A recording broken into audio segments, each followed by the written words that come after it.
Adakah absorber yang mahal ni tahan lama? Ataupun orang kata mungkin ada juga absorber murah yang boleh tahan lama. Tapi ada juga absorber yang mahal ni tak tahan lama pun. So apa pendapat Encik Farouk? Kalau kita tengok kat sini ada banyak brand adjustable ataupun absorber dan harga pun memang berbeza-beza lah. Yang sebenarnya dia tengok kepada construction dan pembuatan dia lah. Tak semestinya yang absorber mahal tu boleh tahan lama. Saya dekat sini ada buat adjustable service juga. Dekat situ ada juga absorber mahal yang memang tak tahan lama juga.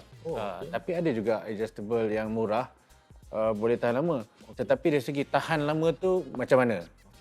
So kemungkinan minyak yang digunakan tu membuatkan dia boleh kira jadi lembut dengan cepat. Ya, secara ni lah, kasarnya lah kan.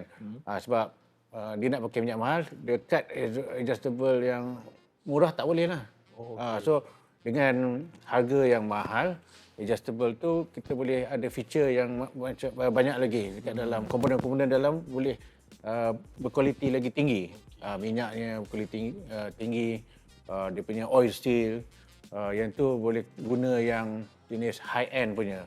Tetapi dekat situ juga dalam market kita kena tengok juga adakah dia mahal sebab jenama. So jenama mahal kita ingatkan memang tahan lama dan bagus, tetapi tak semestinya lah. Mungkin mahal sebab brand atau mahal sebab logistik daripada luar negara. Itu membuatkan dia mahal. Tetapi bila di negara di sana pembuatan dia mungkin murah.